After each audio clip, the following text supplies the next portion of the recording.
જૂનાગઢના ખામધ્રોડ, જોશીપુરા, આદિત્યનગર, હર્ષદનગર સહિતના કેટલાક વિસ્તારોમાં અશાંત ધારો લાગુ કરવાની માંગ થઈ રહી છે।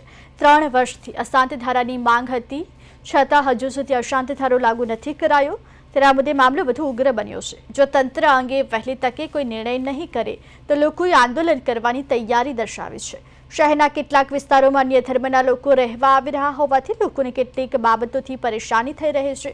જો વધારે અન્ય ધર્મના લોકો રહેવા આવી જશે તો લોકોને ઘર ખાલી કરી અન્ય વિસ્તારોમાં જવું પડે તેવી સ્થિતિ થશે તેવું લોકોને ડર લાગી રહ્યો છે। ત્યારે વહેલી તકે આ વિસ્તારમાં શાંત ધારો લાગુ કરવાની લોકોની માંગ છે।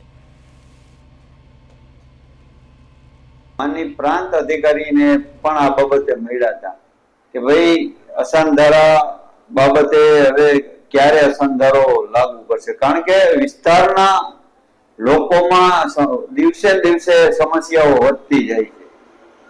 માનની મુખ્યમંત્રી શ્રી જયારે જુનાગઢ આવ્યા હતા ત્યારે પણ અશાંત ધારા બાબતની ચર્ચા કરેલ હતી અને રજૂઆત કરેલ હતી। આ બધા જ વિષયોને લઈ અને હાલ તંત્ર સક્રિય થયું છે। તંત્ર દ્વારા એક કમિટી બનાવી અને અશાંત ધારા માટેના જે ક્વેરી આવી છે ક્વેરી સોલ્વ કરી અને તાત્કાલિક અસરથી સરકારમાં મોકલવાની કાર્યવાહી હાલ થઈ રહી છે। એટલે ટૂંક સમયમાં જે વિસ્તાર જોશીપુરા, ખામધોડ, ઉપરકોટ જે વિસ્તારોમાં અશાંત ધારો લગાવવાનો હતો એ માટેની કાર્યવાહી હાલ ચાલી રહી છે। 6000 માણસોને લઈને રેલી કાઢેલ છે અને આ લોકો પ્રત્યે ઓમ કઈ તકલીફ નથી, પણ એની ખાવા પીવાની, રહેણી કહેણી એ લોકોથી એવી રીતના થોડીક ઘણી પ્રોબ્લેમ છે, કારણ કે એ લોકોના બાળકો સાથે થોડીક પ્રોબ્લેમ આપણા જ બાળકોને રહે, પછી એ લોકોની ઉઠવાની, ચાલવાની, બધી હાલતા ચાલતા આપણા બાળકો સાથે ઝઘડા કરે, આપણા સાથે ઝઘડા કરે અને આપણે તો ધીરે ધીરે બધા છૂટી જાય, એ લોકો તો ડાયરેક્ટ ટેસ્ટનો જ કરે છે અને એ લોકોની રહેણી કહેણીથી બધી બાબતમાંથી આપણે વધારે પડતી પ્રોબ્લેમ છે।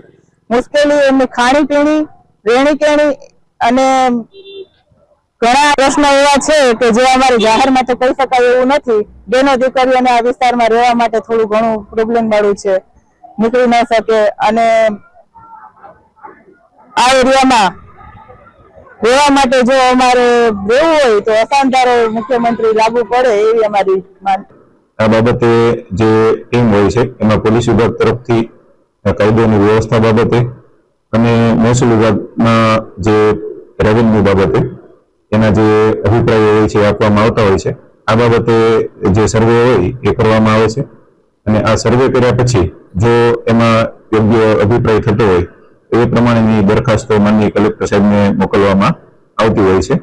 આ બાબતે સંપૂર્ણપણે સર્વે કરવામાં આવે અને અભ્યાસ કરવામાં આવે ત્યારબાદ જ આનો અભિપ્રાય આપવામાં આવતો હોય છે। આ બાબતે માનનીય કલેક્ટર સાહેબની સૂચના પ્રમાણે કાર્યવાહી કરી રહેલ છે।